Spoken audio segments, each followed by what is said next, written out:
আদালতে রিট করা ডাকসুর নারী প্রার্থীকে গণধর্ষণের হুমকি ঘিরে উত্তপ্ত ঢাকা বিশ্ববিদ্যালয়। ক্যাম্পাসে বিক্ষোভ করে এর বিচার চান ছাত্র সংগঠনগুলোর নেতাকর্মীরা। ঘটনা তদন্তে আলাদা দুটি কমিটি করেছে নির্বাচন কমিশন ও বিশ্ববিদ্যালয় কর্তৃপক্ষ। এদিকে ডাকসু ভোট নিয়ে আপিল বিভাগে শুনানি হবে কাল। ভোটের বাকি মোটে 7 দিন, এখনো থামেনি পাল্টাপাল্টি অভিযোগের বাহাস।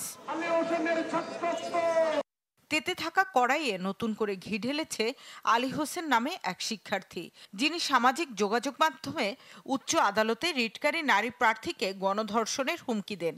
বেরিয়ে আসে তার রাজনৈতিক পরিচয়, তবে তাকে নিজেদের সংগঠনের বলে অস্বীকার করেছে ছাত্র শিবির। উল্টো তাকে ছাত্রদল সমর্থক দাবি করে বিচার চায় সংগঠনটি। ছাত্রদলের সাথে তার অনেকগুলো পোস্ট কানেক্টেড। তা আমাদের কাছে মনে হচ্ছে ছাত্রদল তাদের অপরাধকে দায় মুক্তি দেওয়ার জন্য তারা ওই দায় দিয়ে দেওয়ার রাজনীতির মধ্যে তারা চলে এসেছে। গণধর্ষণের হুমকি দেয়ায় আলী হোসেনের বিচার চেয়ে ক্যাম্পাসে বিক্ষোভ করে ছাত্রদল। নারী শিক্ষার্থীদের হয়রানির আগের সব ঘটনায় বিশ্ববিদ্যালয় শাস্তিমূলক ব্যবস্থা না নেয়ায় ক্ষোভ জানান তারা।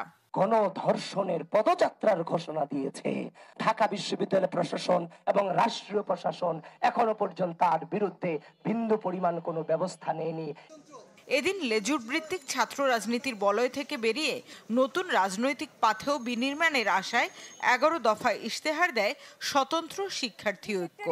একাডেমিয়া থেকে শুরু করে আমাদের হল থেকে শুরু করে আমাদের প্রশাসনে প্রতিটি সেক্টরে যেভাবে করে দলীয়কৃত হয়ে গেছে, সেই জায়গাগুলো আসলে আমরা মনে করি যে বিশ্ববিদ্যালয় অগ্রযাত্রার পথে বড় বাধা।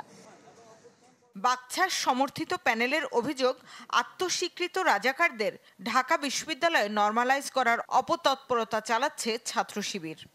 আমরা দেখেছি 5 আগস্ট ছাত্র শিবির তারা মনে করতেছে তার মতো সে বাইরে তাকে লাথি দেওয়া জায়েজ, তার জুম ভিডিও করা জায়েজ, তাকে যে কোনোভাবে হেনস্থা করা জায়েজ। যারা করবে তাদেরকে ফুলের মালা দিয়ে শুভেচ্ছাও দিবে। এই যে মনোভাবের জায়গাটা আমরা সেটা পরিবর্তন করতে চাই। গণধর্ষণের হুমকির ঘটনায় 2 সদস্যের তদন্ত কমিটি করার কথা জানায় নির্বাচন কমিশন।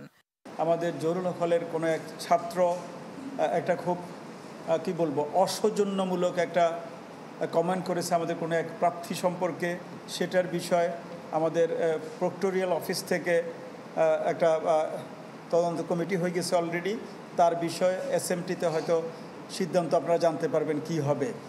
একই ঘটনায় বিশ্ববিদ্যালয় প্রশাসনও 3 সদস্যের আলাদা আরেকটি তদন্ত কমিটি করেছে। আমরা অনুরোধ করেছি। শামিমা সুলতানা, চ্যানেল 24, ঢাকা।